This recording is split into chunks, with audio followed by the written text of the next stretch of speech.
Stacy says, oh, there she is. Has managed to turn herself on. Yeah, thank you. I didn't have the option a second ago. Good evening, everybody. Could you also switch on Louise, please?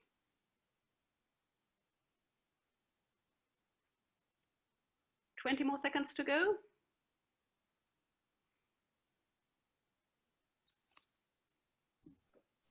Enrica, this is John. I'm looking for all the folks that are supposed to be panelists and moving them up, and you just mentioned one. Can you say it again? Luise Morawetz. And there we go.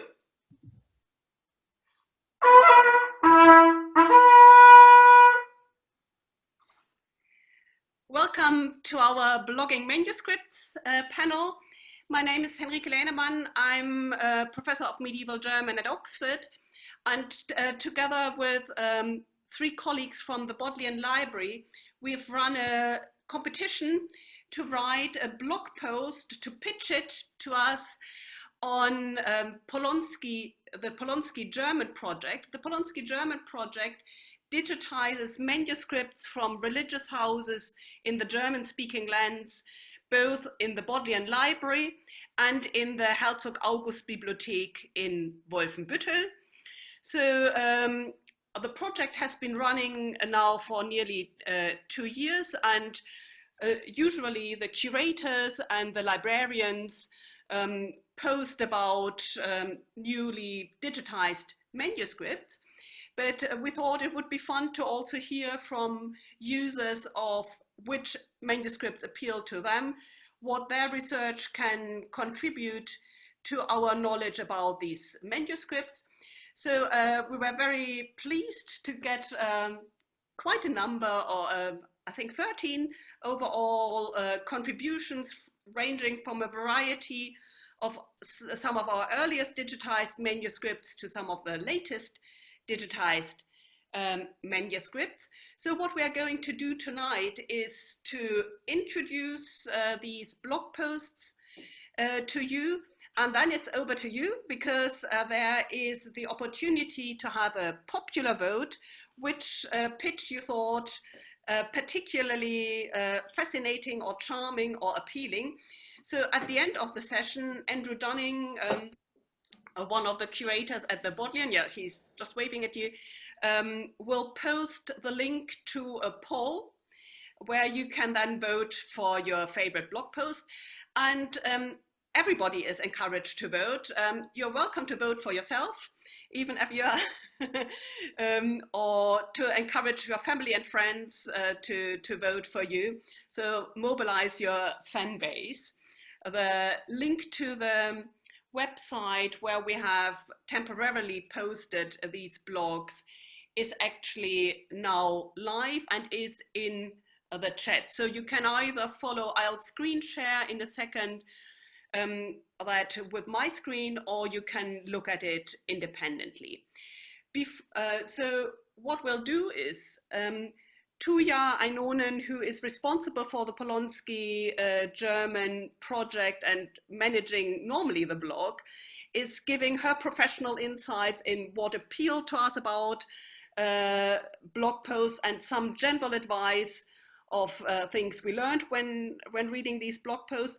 And then we'll go through the panelists, that the bloggers that are able to be here in alphabetical order, and I'll screen share through that, and then we'll end with a posting of the polling station. So Tuija, first over to you. All right, well, thank you, Henrike.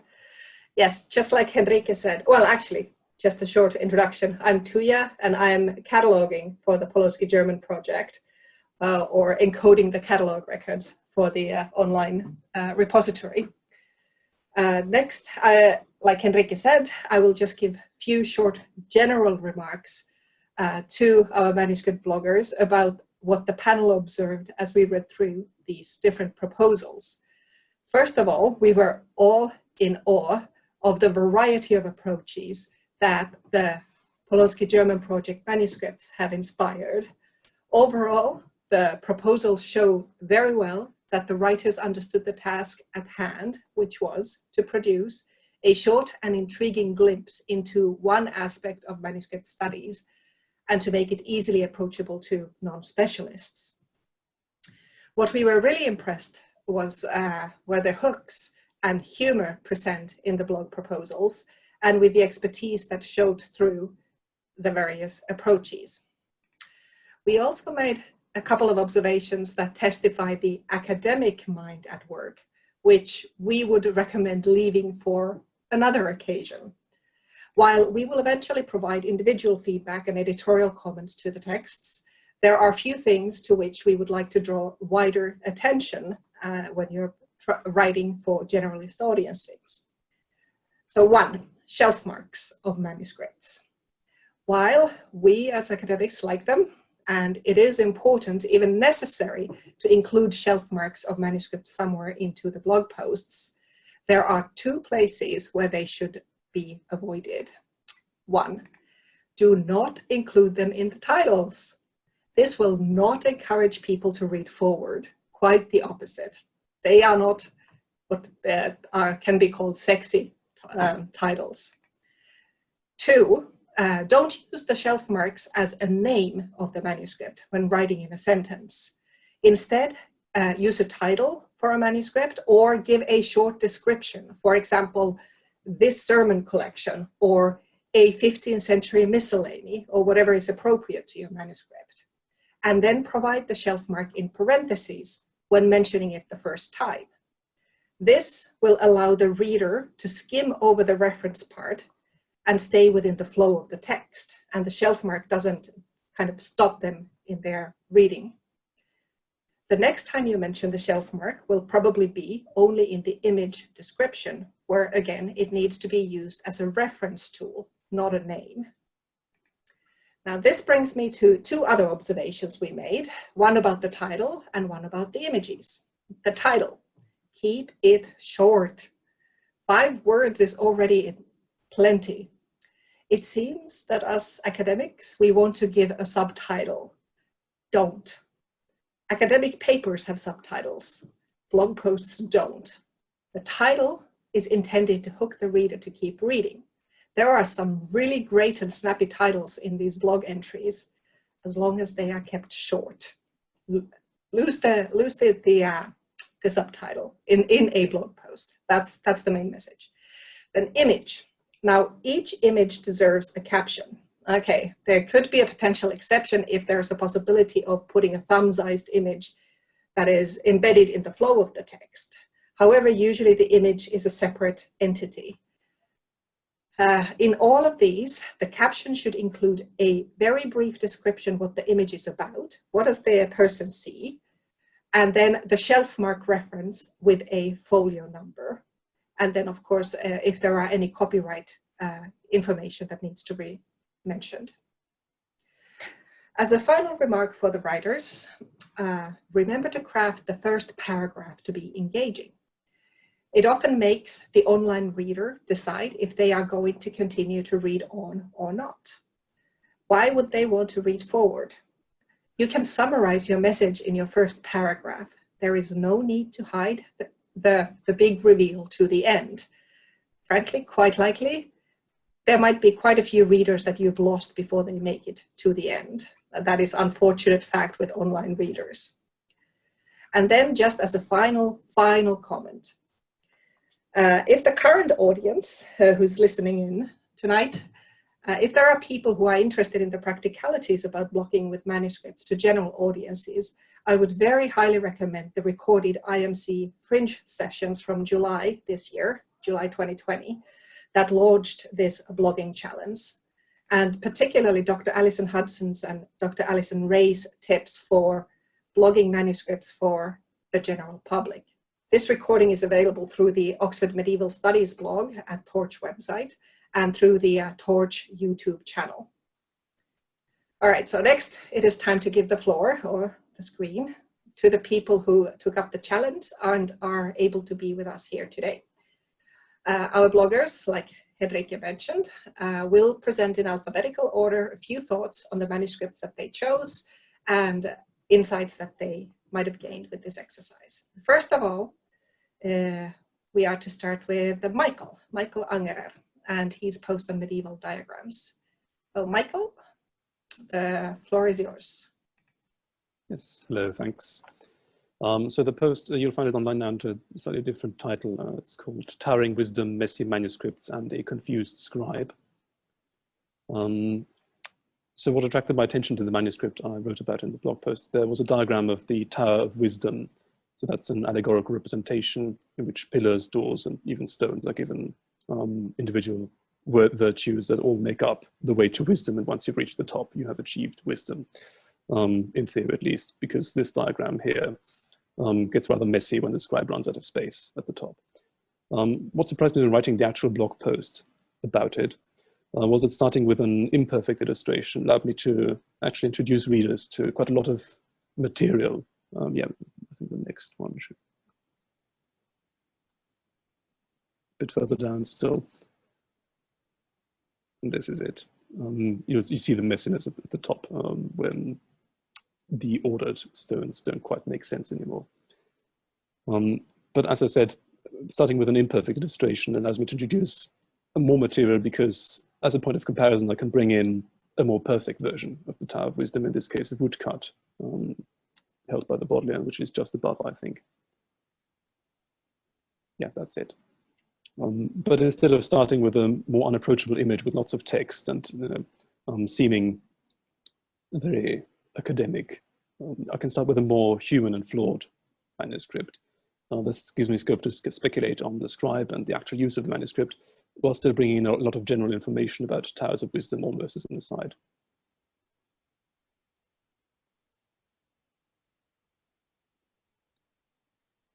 Sorry.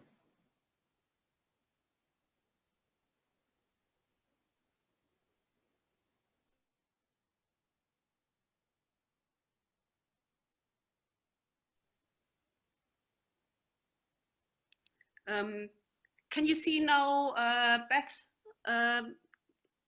blog post? Is that up? Yeah, good. Could I ask you to unmute, please? Yeah. I have unmuted. Thank you for letting me be part of this group. I am the kind of a person that you are writing these blogs for. I am not a specialist. I came upon this whole thing by wanting to create my own Psalter. There's an internet wag that says you will come through this quarantine either as a monk, a hunk, a chunk, or a drunk. And I chose to come as a monk. And so I was scouring the internet and I came upon Margaret Hope, am I pronouncing this right? Hope's Psalter, MS Don E248. Yeah. I don't know. I'm not a technician here about these things, but it was inspiring to me that there was a nun who made her own Psalter, and that was exactly what I wanted to do. And so that's what I did. And that's what I am doing. And I have found it to be very therapeutic. At this time of politics and plague, it has been a joy to be able to look at the work of people who lived centuries before me and be inspired by not only the texts, but by the borders and illustrations that they did, the illuminations. And so thank you for letting me be part of this, and thank you for the work that you do to make it possible to inspire people like me. Thanks a lot. And actually we'll come back to the Psalter, as you'll see in Caroline Gluchowski's contribution, but first we go over to Natasha Domeisen. Thank you. Can you hear me? Yes. Perfect. Thanks. Yeah, thank you so much, really, to all the organizers for this brilliant challenge, and to all the participants, to be very fair. I'm really looking forward to reading all the blog posts. So yeah, in my blog post, I made the mistake of having the really long subtitle. So yeah, in my blog post, The Importance of Being Imperfect, I wanted to challenge the notions of the perfect listening page by throwing light at the seemingly imperfect. By illuminating holes and stitches, I wanted to demonstrate the complexity of parchment production and therefore the importance of materiality. Zooming into different parchment pages with the interesting materiality allowed me, I hope so, to open a window into the mindset of manuscript makers, from parchment makers to scribes. Furthermore, by contrasting modern standardized books with the materiality of medieval manuscripts, I hope to capture the interest of a broader audience by providing them with an accessible entry point and taking them on a journey into the wider world of manuscripts and their peculiar materiality. The two manuscripts I chose, MS Loud MISC 106 and MS Loud LAT 117, are great examples for our journey, as the imperfections we see in the parchment occurred at different stages during the production, between the workshop and the scriptorium. These imperfections, as you can see in this image quite nicely, have been dealt with by different contributors with varying success, I would say, during the making of the manuscript. The perceived blemishes which we see today are tangible traces of the whole process, allowing us to see the handiwork of individuals. Imperfections in the writing medium not only presented a challenge, but they also are evidence of a resourcefulness and just basically the value of the material. This illuminates a whole world lost to us, but which we can grasp through little tears and pairs and scenes. Finally, my blog post was an attempt to open up an easy pathway for an interested audience into the brilliant ideas and current developments in manuscript studies for people less familiar with manuscripts. We see these in the work of Henrike Leinemann with the veiled Miedingen manuscripts, which we will hear more about, Catherine Rudy's dirty manuscripts, and exhibitions such as Designing English and the upcoming sensational books. And I hope this goes to show materiality matters, and in times such as these, more than ever. Thanks, Natasha. And this was the really nice segue into Caroline's that now links the previous two blog posts in a way. So over to you, Caroline. Good evening, everybody. Yeah, Natasha, it was just perfect. Thank you so much for the introduction. So my blog post focuses on the Psalter from the former Cistercian nunnery of Miedingen, which is also the topic of my DPhil project, which will start in October. And especially after the monastery reform took place in the Miedingen convent in 1479, the nun heavily draws from the material aspects of their private prayer books. And I think this manuscript is a really good example for this.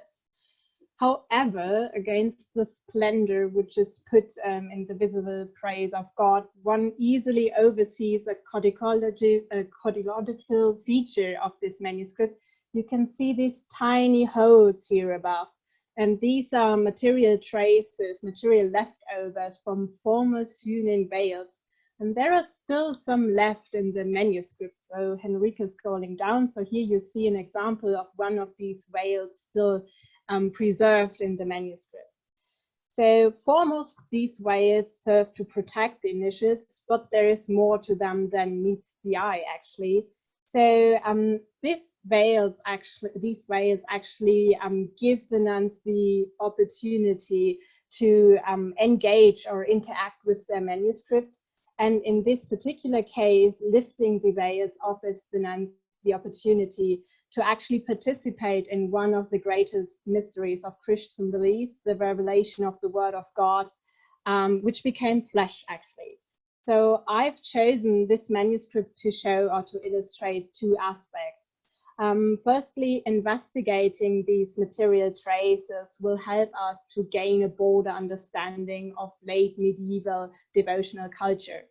But additionally, investigating these aspects also require a back and forth between the digitized and the real objects. And now I'm quite foreshadowing the topic of our paper, which we will present tomorrow. As you can see here, zooming in on the digitized images offer us a better view on these phenomena. You know, the capacity of the human eye is limited, so we will gain additional information by doing that. But however, having the real object at hand, you can lift the veil yourself. So we can comprehend this technique with our own senses. And here you go with a combined approach of the digitized and the real object.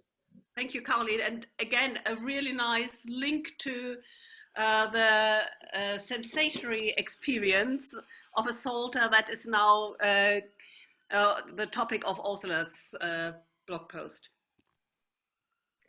Good evening, everyone. I'm very happy to be here and to learn more from you about blogging and manuscripts.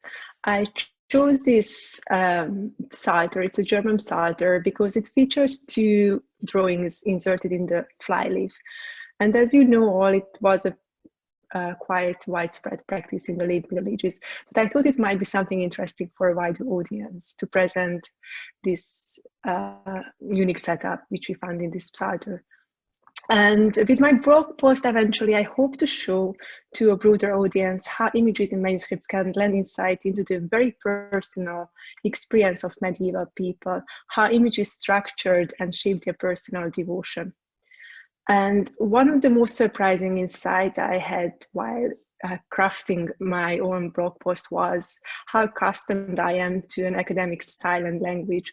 And it was a real challenge just to bring together the most basic visual, codicological, and material specificities of this codex, while talking about the cultural and historical references, just to bring the most crucial insight to this audience about a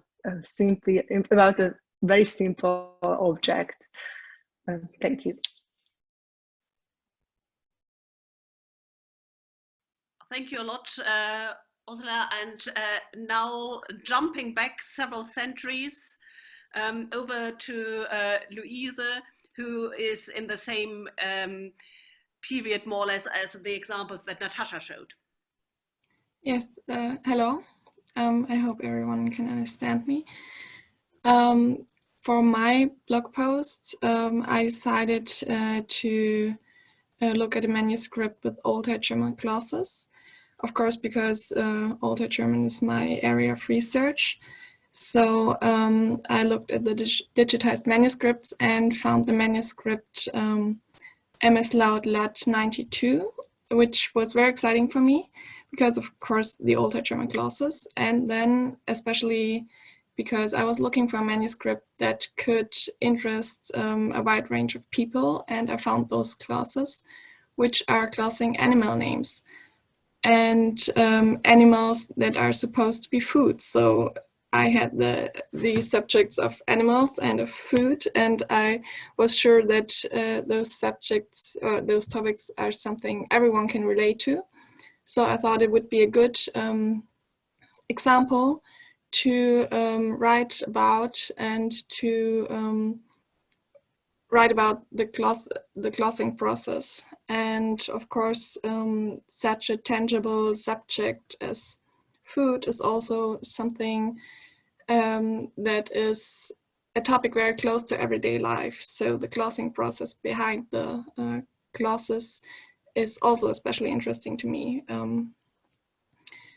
And one of the kind of problems I stumbled across during the writing process was that, and I'm sure everyone here knows that kind of problem, that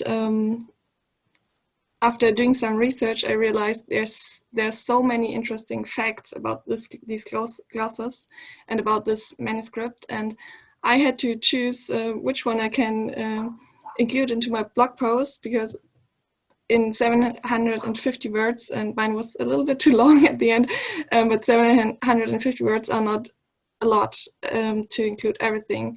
So it was hard for me to cut down and to decide which facts I'm actually going to integrate into the blog post. And one very useful tip I got was to include many links. So I tried to avoid definitions, to include as many links as possible. Also, of course, pictures to quickly show what I'm talking about. And yeah, with the links also to give the readers the chance to read more about the subject and to see further content. Yeah, and so I hope, of course, that my blog post is able to arouse interest in this manuscript in Old High German, in Old High German glosses, and the glossing process. Thank you. I think it's really fascinating how each of the blog posts discovered something hidden in the manuscript, and it's no wonder that the theme of veils comes up time and again in a more metaphorical sense now in the next one by Stacey Foss. So over to you, Stacey. Hello, thank you so much for doing this and for including me. Very difficult to follow the post on giraffes, which I enjoyed learning about it back at Leeds. But I chose my manuscript because I have a very modern, intriguing cover here with the title actually on the binding of the book, which we rarely have when looking at medieval manuscripts. So I recognize the title Vitas Patrum from my research on William Caxton and the Golden Legend.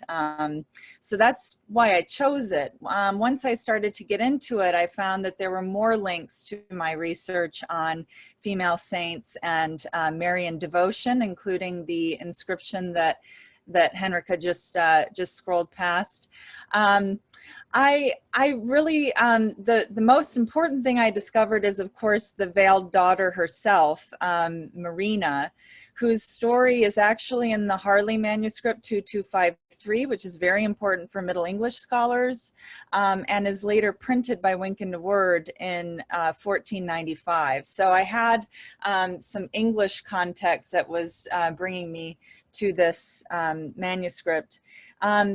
As I began to look at the binding, I noticed that the fly leaves come from an 11th century sacramentary, which is a type of book that I find very interesting and made me think more about the use of veils in manuscripts, and how this particular sacramentary refers to ordeals by fire and water. So there's actually I think an accidental material link to the story of Marina, who is put on trial. I'm very interested in this idea that the traces of history can help us understand something more about the content of the manuscript.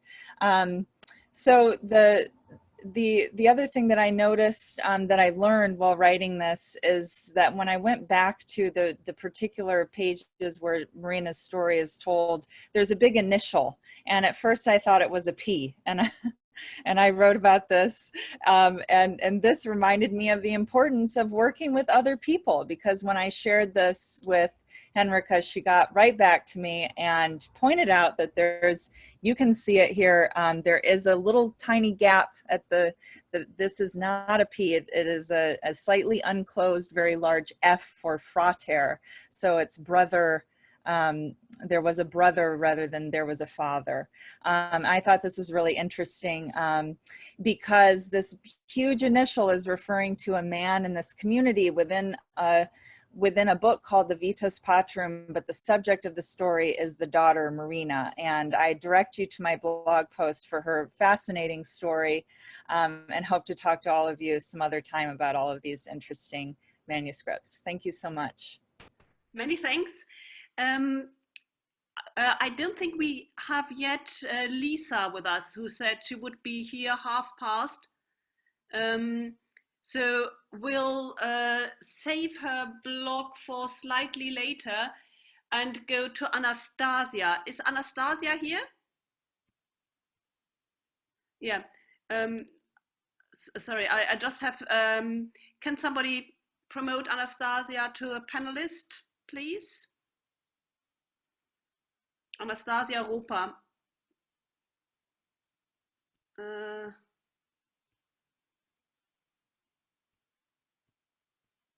I think, yeah, Anastasia. At the moment. No, yeah. Hello. Good, very good. Okay. Over to you, please. Right. So I learned about this blog challenge quite late. I think it was a couple of one day before the submission deadline. But I enjoy writing blog posts. I have a blog where I write from time to time, actually when I have time, not that often, but I kind of enjoy writing something for more general audience, for people who are not maybe specialists in my area. So I wanted to try it.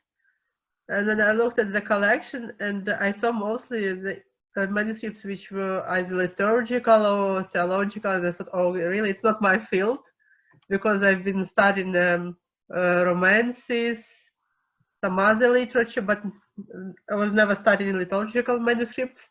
And I thought, well, maybe something with illumination will help.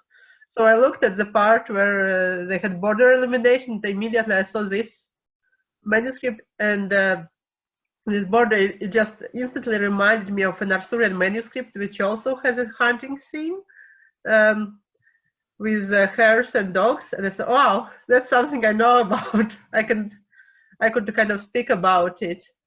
Yeah, so here we have some hares which are actually not as realistic as the one in this Latin manuscript. Yeah, I started writing about the symbolism. So I have learned a lot while I was writing, because it was really out of my comfort zone. Made a couple of mistakes, which were luckily corrected about the monk.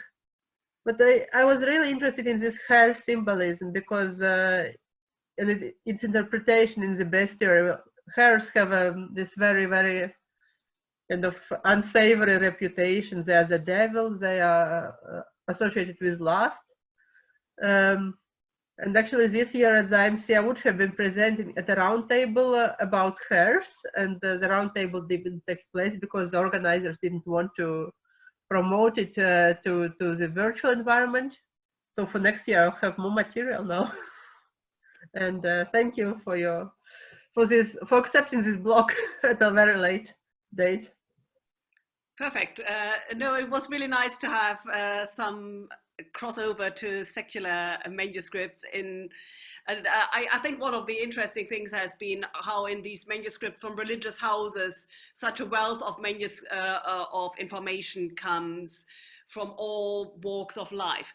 And now Lisa has joined us and has been promoted to a panelist. So over to you, Lisa. Can you unmute yourself, please? Yes, of course. Thank you. Thank you for letting me join late. The Medieval Academy had its own webinar going until about 10 seconds ago. So I'm glad I was able to do both. So I chose to blog about Bodleian manuscript Lodlat 102, which is an early 9th century gospel book. It's a fascinating manuscript. And the reason that I selected it is because I've always been really, really interested in this transitional period when you see pre-Caroline being replaced with the Carolingian script and Caroline models. It has such important repercussions, the adoption of Caroline's script. And it it echoes down the centuries even to today. And as I say in the blog, the fonts we use today are directly descended from Caroline models by way of the humanists, but never mind. But it really starts with this development of Caroline letter forms. And this canonical narrative that those of us from my generation were taught and read about 30 years ago, this sort of accepted narrative that it was, Charlemagne and Alcuin got together in a room and they designed this script, and Alcuin said, okay, everybody start writing this script, and everyone all over Europe said, okay, and the next day they were all writing Caroline minuscule. That's the narrative that we received, and as Elaine Traharn points out in her Dark Archives lecture, I'm looking into the future because technically that hasn't live streamed yet, although I recommend that you go and watch it. one of her points is that as more and more manuscripts get digitized, we're going to have to revisit these canonical narratives and some of the older scholarship that's based on a smaller sample, a smaller pool of manuscripts. And we're already seeing that even in the last decade with this, this idea of how Caroline script was developed and how it was dispersed and adopted. And this manuscript is such a great example of that. If you could scroll down to the very last image, this one. So this just blew my mind, because normally in a medieval manuscript, when you transition from one scribe to another, it generally happens between texts or at the end of one leaf or at the end of a quire. Here we have a transition from the recto to the verso, just picking up in the middle of a sentence with a new scribe. And not only is it a new scribe, we're actually seeing the transition here from pre-Caroline on the left, this insular style script on the left, to a Caroline script on the right, written at the same time in the same abbey in Fulda. And it's just such a wonderful example of the complexity of this story, and really makes you realize how much more evidence is out there that can really help us understand this incredibly important moment in the development of script and in the development of monastic scriptoria. So that's why. Many thanks. A fascinating wealth of opportunities. I think we have a bit of time, and rather than race through the blog posts where the panelists aren't here, which you much better read on your own credit, I would encourage those who are panelists now to look at cross links, because as you were talking, I could really see several of you nodding or interacting. So we hadn't really planned that in before, but I would like to open the floor, first of all, to those who have written a blog post and to comment on each other. So if you were to pitch one each other's blog and say what you found interesting or where you see cross-links. Welcome to just unmute yourself and stop. I see Caroline has boldly unmuted herself, so over to you. Okay, I won't make a cross-link, but I want to actually thank Louise for her blog post, because during my studies I thought like glosses were really boring, and I think it's so fascinating that she found actually an example with the animals and the food that could appeal to everyone and makes it so easy to understand her point. And I think she really hit it what writing blog posts is all about. So thanks, Louise. Maybe I will join your fascination and interest into glosses. I thought I would never have said that, but you made it. Thank you. That's great. Yeah, the glosses are really make a chain, kind of. If somebody praises somebody else, then you, Louise, now you can praise somebody. Okay. Well, there's so many I want to praise. Let me just think which one I'm going to talk about. Well, I really liked Natasha's blog post as well. So, I mean, it's not really a link to my blog post, but it's kind of a link to the conference, because I've seen a few talks about damaged parchment, or talks that covered also damaged parchment, and I think this is really interesting, and it's a very important subject to cover, because it's important to know if those are just if those parchments were just chosen because there were no others, or if they were chosen with something specific in mind. So I think it's very important subject, and also very interesting to see what is actually behind the damage. And yeah, so thank you, Natasha. Thank you. Over to Natasha. Okay. Yeah, I'm really looking forward to reading more of the other blog posts, to be fair. I don't know, I'm a very simple person, so I always love everything which has animals in it. So yeah, so I really like Louise's and Anastasia's blog post. I really have to have a look at it, especially if it's kind of the Romans kind of corner she's coming from. So looking forward to that. Yeah, I think regarding connections, I mean, damaged parchment seems to be like the big thing at the moment. So yeah, it would be great if we could connect it to Michael's blog post and what else did we have? I think there was another one which worked quite nicely as well. Caroline's as well, to be fair, with kind of traces, reader traces. But yeah, I'm really looking forward to reading more of those, to be fair. So since you mentioned Michael, I think we'll continue the chain along that line. Michael? Yes, thanks. I mean, on the one hand, I also really like Natasha's. It's going back a bit there. Really like the focus on the holes, obviously, because you know, find them, as we know from the last session at Leeds, I find them quite interesting myself. And I think it's a very easy way to get people interested into what a manuscript actually is, rather than looking at it just a repository for text.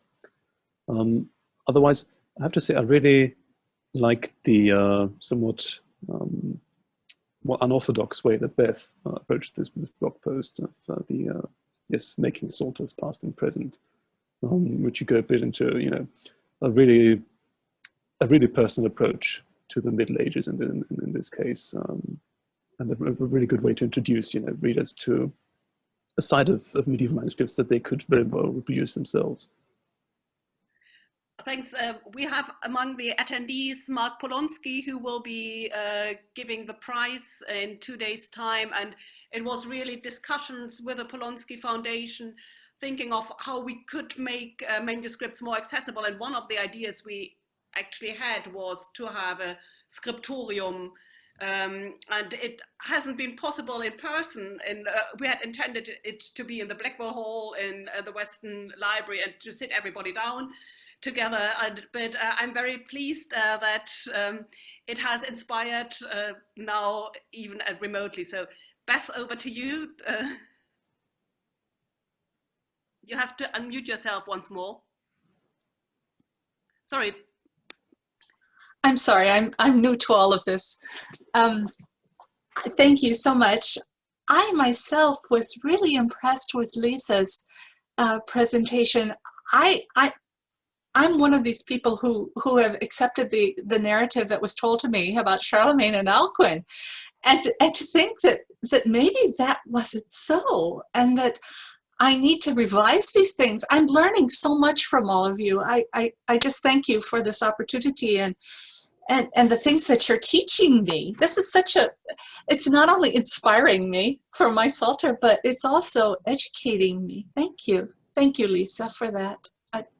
That's so kind. Thank you. It does kind of blow your mind when you accept something as received wisdom from coming down from the paleography gods, and you realize that it didn't necessarily happen exactly the way that we liked it to happen, right? We wanted this like nice, neat, clean story. And it's a great story, but like everything in life, it's more complicated. You know, I mean, clearly the Tour was the center from where all of this emanated, and Alcuin was involved, but it was already happening before he even got to Francia. You know, when he was still in England, it was already, Caroline models were already developing. So he was clearly involved in the dissemination in some way, but not in the necessarily sitting down and the design of the script. So how that happened, I think, is still to be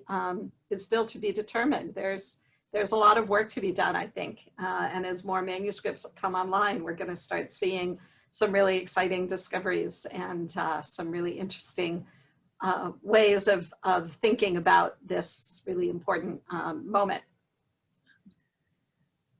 Thanks a lot. Before we wrap up, two things I forgot One is a feature that two of our blog posts had, which I found particularly nice. So the GIF that also, yeah, and Caroline also had a GIF integrated, but I hope it's going to work. Let's see. Yeah. So this is for the multisensory nature of medieval manuscripts, which I think is an element which has been highlighted by several of the blog posts. In the once it's up on the real side, on the real blogging side, it will be properly integrated. Many thanks at this point to Andrew Dunning, who built this website from scratch just during the last day. So it's not yet fully integrated with all bells and whistles, but we'll get there. And I really like the bells and whistles that we can expect to oh, actually it works. Brilliant, Andrew. And the second one was also to link to Anastasia's blog. Perhaps one of those we didn't show is, because Marlene couldn't be here, is one about the Easter Bunny in the meeting manuscripts and personification. So there are more animals to explore further down the line. With this appeal to going further, I'll hand over to Andrew to say something about the voting that's going to happen.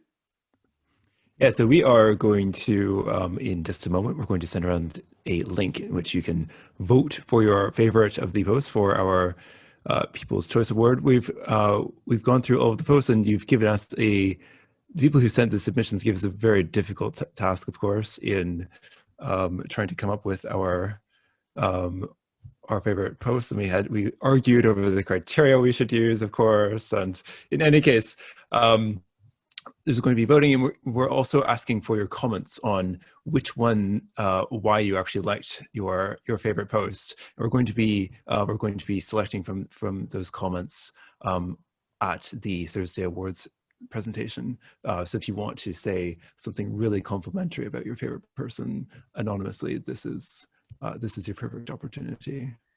If you want to say something very complimentary about yourself, we won't tell others that you voted for yourself.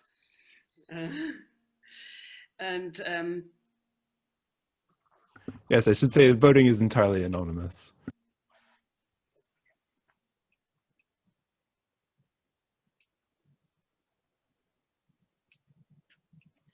Can you just post the link into the chat?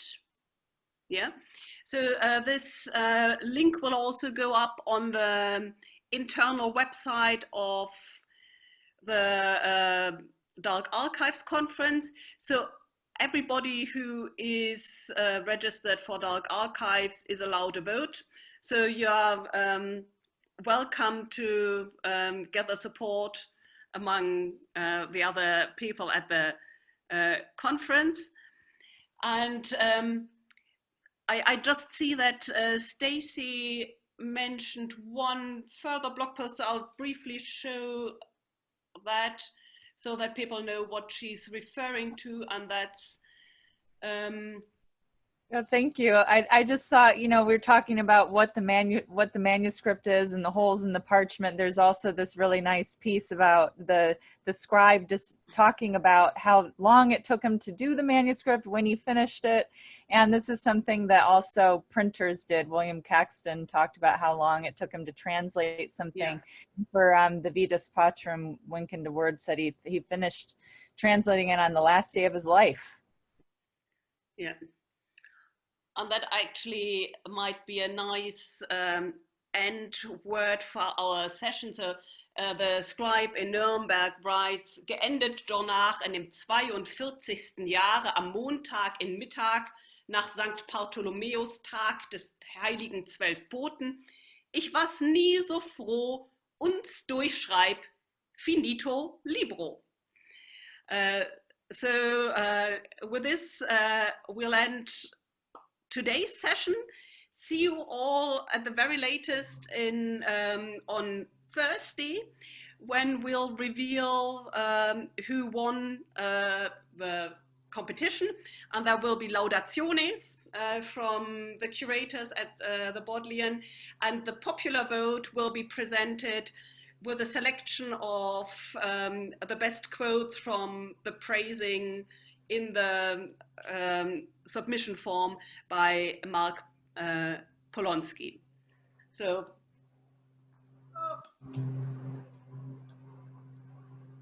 just as a sign off.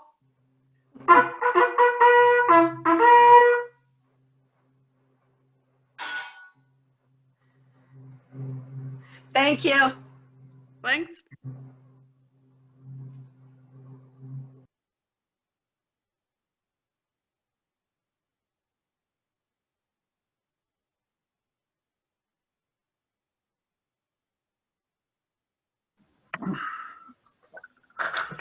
Good.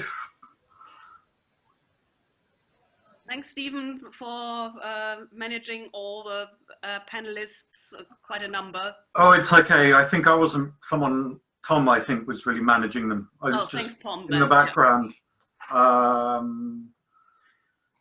thinking ahead to 9 o'clock tonight. And should we briefly talk about that? So we have for those who are still in the call, we have a dress rehearsal for the Compline tonight. Anthony? Yep. Oh, he's there. Great. Hello. Hello. I just thought I'd say hello. Anyway, carry on. What a great session, actually. Really, really lovely. And everyone was so generous. It was so touching. Anyway. Yeah, so dress rehearsal tonight. I think I'll be online from about 9, and there will be lots of clones of myself from the different sites on St. Edmund Hall. I'll just stop share. I'll tell them to rename themselves so that we can identify also when there are problems. I guess the old dining hall, they have different names. The Pontigny Consort is in the old dining hall. The St. Edmund Consort is in the chapel. Sophie and I are a scholar down in the crypt. And then we have the St. Barnabas group with Matthew and Jenny, and one self-isolating bass choral scholar in Norham Gardens. So we'll just top and tail all the things to see that the handover works. Who's going? Tom, are you doing the emceeing tonight or the moderating? So somebody. I think one of our Colorado colleagues is coming in. Shannon. Shannon, hello. Yeah. Okay. Yeah, that's why I'm here, is to find out, how I access you to, whenever you go into this dress rehearsal. Oh, great. Yeah. Should we make you a co-host? I've lost all my powers. Someone else is the host now. So. So I'll make you a. I can only promote you to panelist, and then I can probably. And from there to co-host, I think. Yeah. Yeah. So I've made her co-host. Yep. Shannon, you should now be co-host. I probably lose the power once I log out. I shut down and relocate to St. Edmund Hall. You have to remake me co-host. Is that right? Or panelist?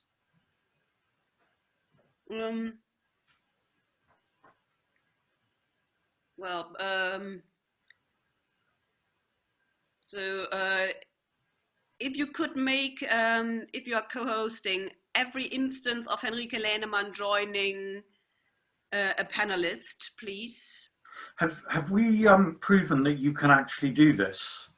Or, because I'm sure that, unfortunately, before the webinar began, we actually tried our hardest, didn't we, to stop such a thing happening. So if you do it, then it's both worrying and impressive.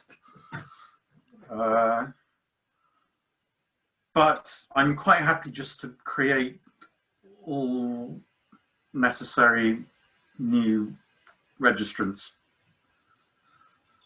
Earlier today, I did when I moved from my work computer. It did. Oh, your clone. Sorry, I forgot. Yes. Sorry. Yes. Okay. Yes. I'm having to be signed in on 2 different email addresses.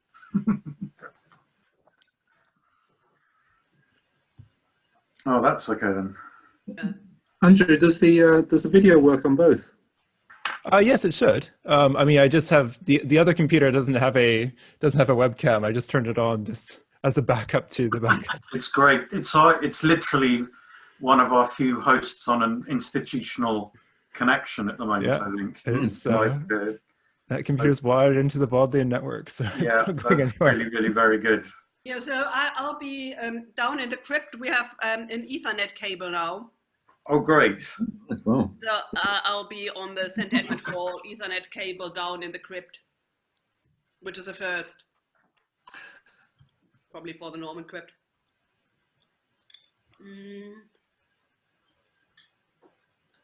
Anything else? Sorry for eating. Che aproveche.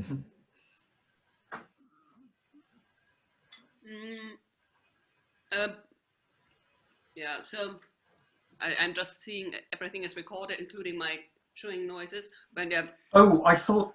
Oh, is the recording on again? Or do you want it recorded? I thought I turned it off. The recording is still on. Oh, I thought I turned it off. How weird. I'll push stop. How strange. Right. Just a question for Tom. So, are you testing the streaming to YouTube tonight? Why will it you not need stop? somebody to then watch it on YouTube to check how it's coming over?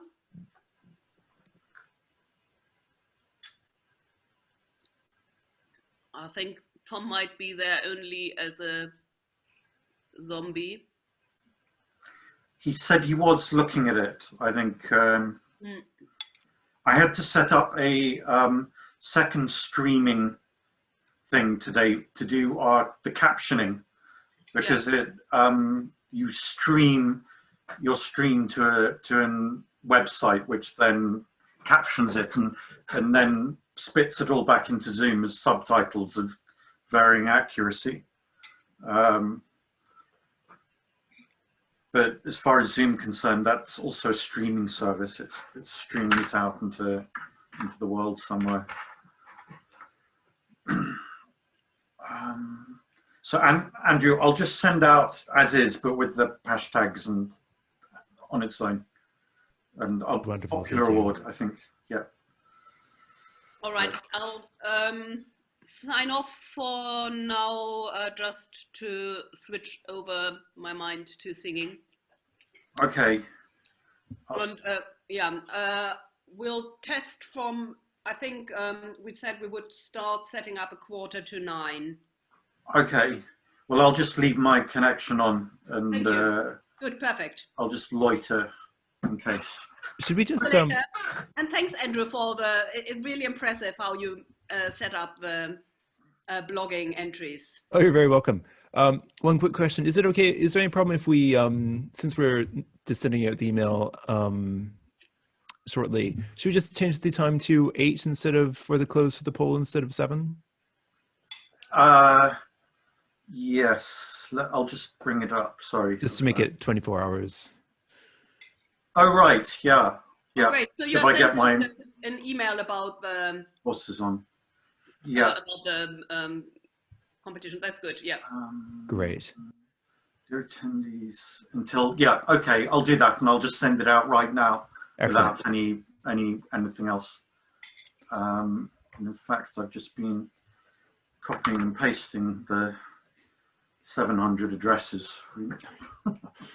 Make sure the university doesn't mark you as a spam bot. No, well, it has a limit for it. Actually bounced my last one because it's got a limit of 500, and so I refused. I tried 700, and it told me I had to break it up or something. So we're too big for them. Okay, I will send. Sorry, I'll just send this out. Oh, I don't think there's any rush. I've changed the time on the poll now, so. Good. Perfect. See you, Henrika. Thank you. So I have a question. Can I just leave my video off and stay tuned in here and just jump back in here then? You should be able to do that, yes. Okay, that's what I'll do. So I'm already connected. Okay.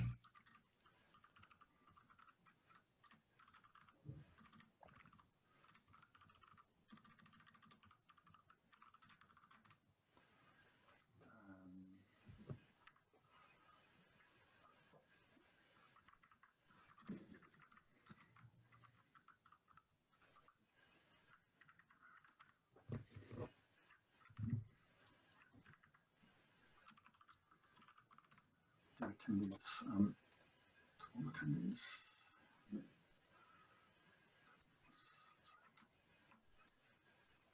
Oh, my computer's freezing.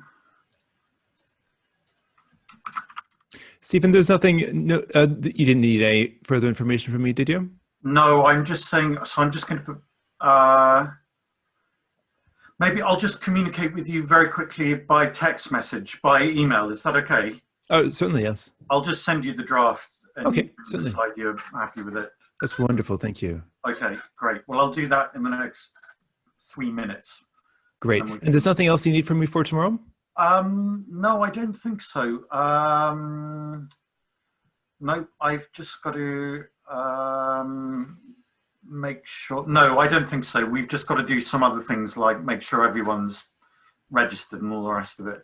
Great. And sort of a repeat of today, but easier. Great. And is it useful if I just leave it open on my office computer? Yeah, that's really great, actually, Great. because I think most of us at the moment aren't on a hardwired institutional network. We're on something considerably less reliable, which gives me butterflies when I think about how often my internet drops out.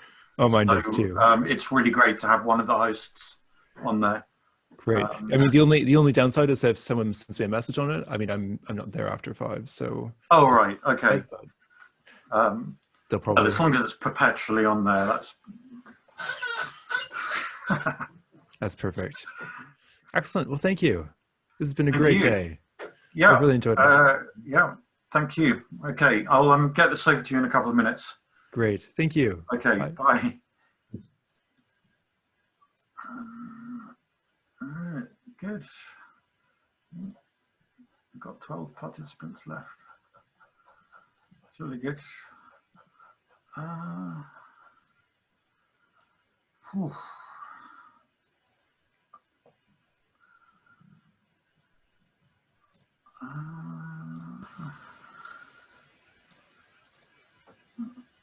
That was.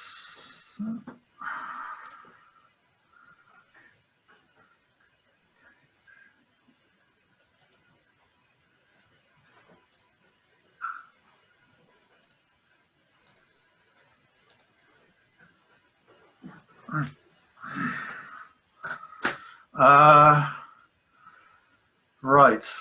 I think I'm going to not quite go down, as they say, for 45 minutes.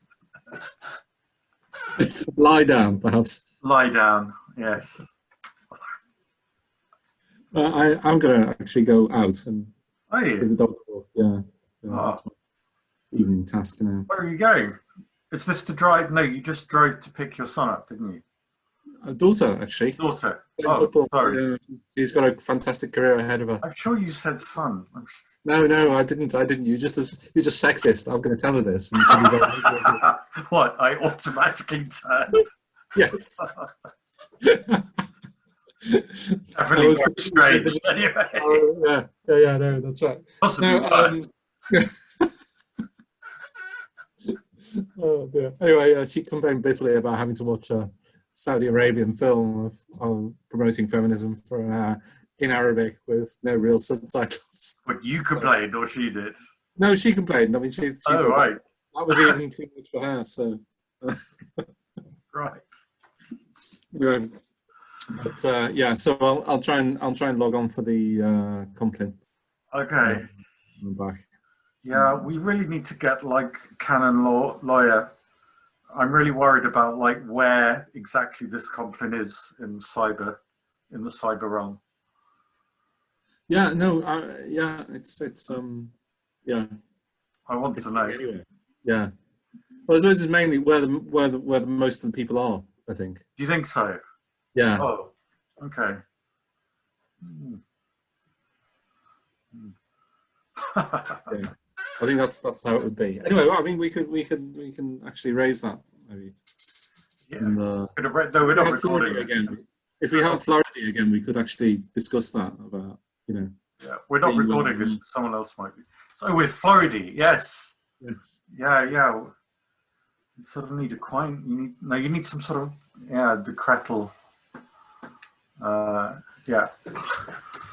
There needs to be a chapter, doesn't there, on like quidmus sumit quando non mus est.